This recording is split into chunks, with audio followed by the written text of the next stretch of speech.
Hello guys, welcome to Yep, that's me. You're probably wondering how I ended up in this situation.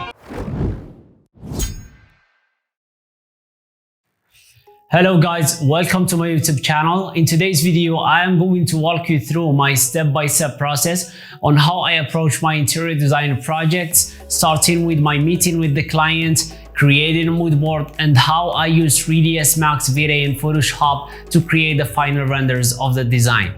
But before we start, make sure to subscribe to the channel, turn on the notification bell so you get notified whenever I post a new video.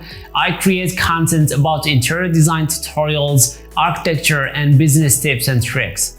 The area that I'm going to design is part of one of my current projects in Saudi Arabia, which contains the kitchen and the dining space, a small living area, and the corridor that connects it to the main living room of the villa.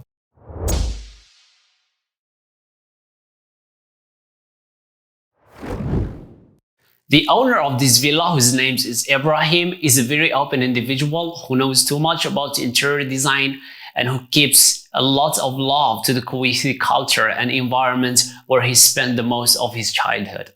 Personally, I can define interior design as the ability to understand each human being separately and to read what in between the lines when it comes to their personal lives, how they like to spend their time when they are inside their homes, and of course their interior design style, colors, etc. So the first thing I would like to do whenever I receive a message or an email from a client is to invite them to schedule a meeting, because at the end of the day, we are human beings and there is no much better way to understand each other rather than communication.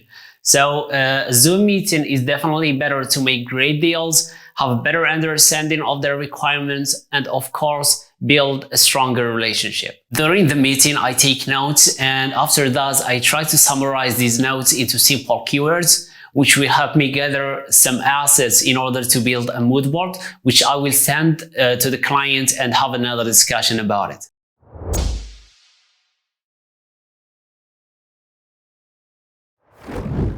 This was the keyword that I had after my meeting with Ibrahim: curved and soft edges, feng shui, yacht interior, nature, glossy and dark wood, and sea style.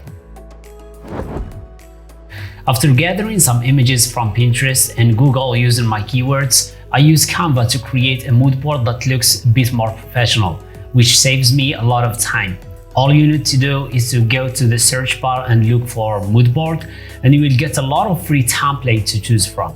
Select the one that you like and start adjusting it immediately. Just drag and drop your images in top of the existing ones, change the text, colors, whatever. On each page, I would like to include 3 to 4 images with a keyword, then I will download it as PDF and send it to the client. After sending this mood board to the client, he told me that he liked everything about it except for this light wood texture and this wooden ceiling.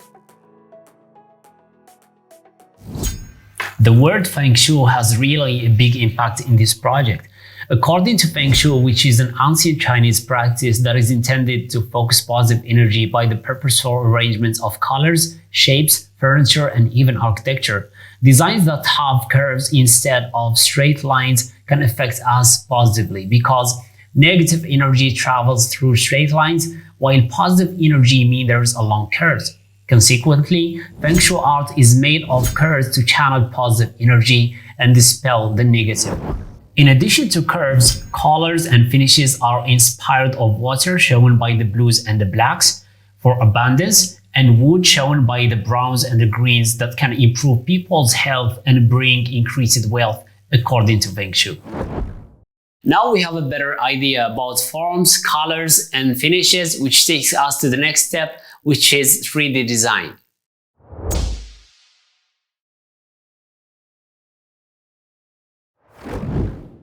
Usually, before moving to 3D design, I use it to first draw a 2D sketch of the space where I try to make little adjustments in order to reach a better functionality. In this project, the client already discussed it with the client, so we will keep it exactly as it is and work on it. I use 3ds Max for modeling. I start by modeling the current space and keep scrolling around it to have better visualization of it, and I try to project the ideas that I gathered before on it. Interior design is all about creating beautiful scenes and scenarios, placing the right object, wall treatment in the right location.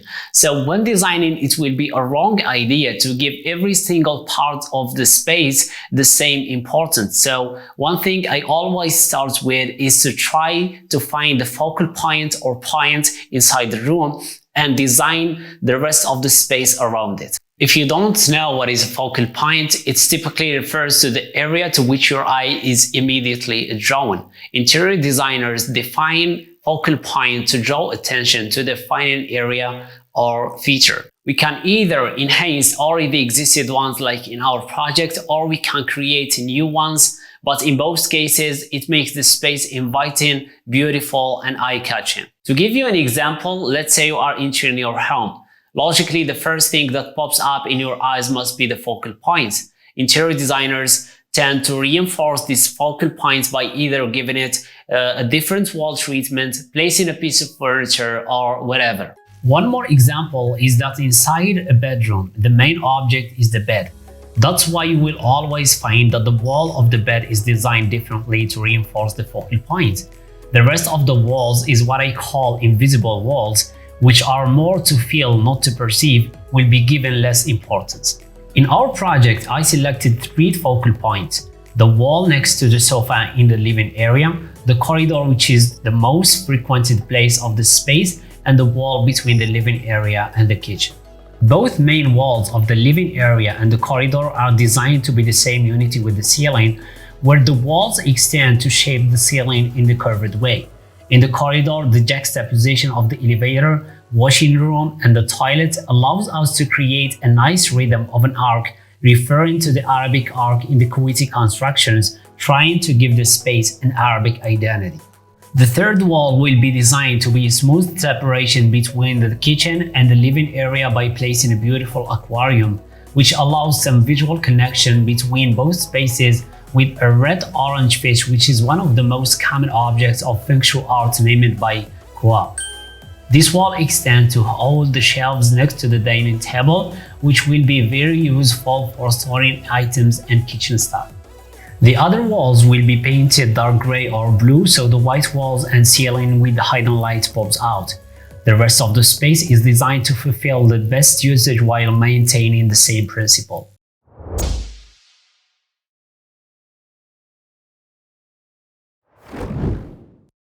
To make the small living area look like a yacht sitting, I designed this custom-made L-shaped sofa that filled the space with a curved angle to give place to some plants on the back.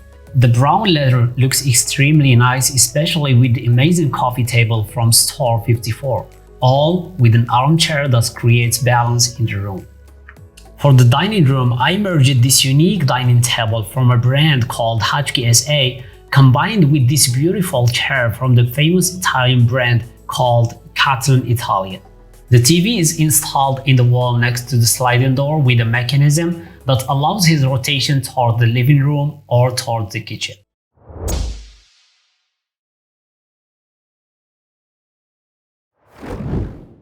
After the 3D model is completed, I set up the lighting and materials in V-Ray and do a couple of tests to reach the best realistic scene possible. And then I start the final renders. Then time comes for post-production in Photoshop, which is a game changer to improve the raw images from V-Ray.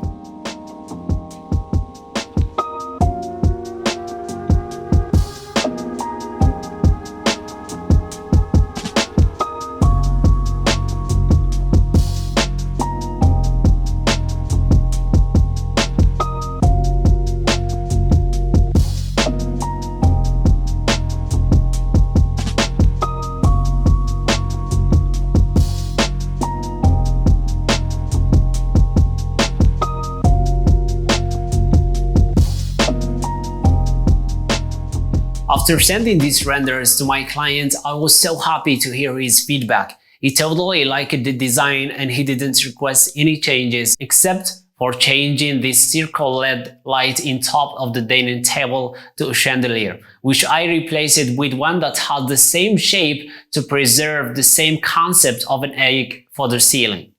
Here you might ask me why you don't keep your client updated and not sharing with him any detail until this point.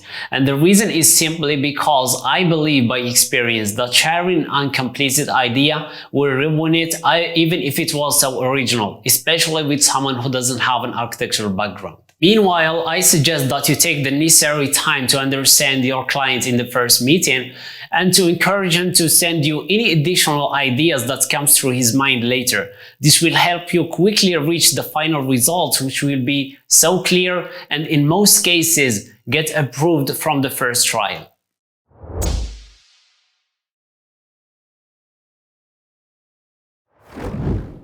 Now it is time to work on the final drawings. We do that by converting the 3ds Max file using the Illustrator plugin, which I will explain how it works maybe in another video. A PDF that contains multiple plans such as a floor plan, furniture plan, ceiling plan, wall plans, and many other details, all with dimensions and names of materials and finishes, will be delivered to the client. Finally, we produce a bill of quantity of all materials included with the quantity and the prices, in addition to a shopping list of the furniture. Finally, I would like to say that the designer process is not an ABCD one. It's all together, back and forward. Sometimes it won't be so clear until we start the 3D rendering to discover that we picked the wrong finish or furniture in the mood board phase.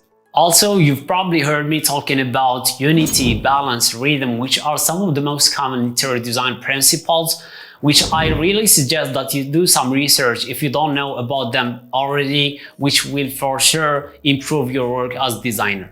Okay guys, thank you so much for watching this video. I really hope that you got something out of it. Give it a like to help me stand out on YouTube algorithm. Don't forget to subscribe and turn on the notification bell for upcoming video. Let me know in the comment section below if you have any questions. I will make sure to answer all of you. Thank you so much. Bye and see you in the next one.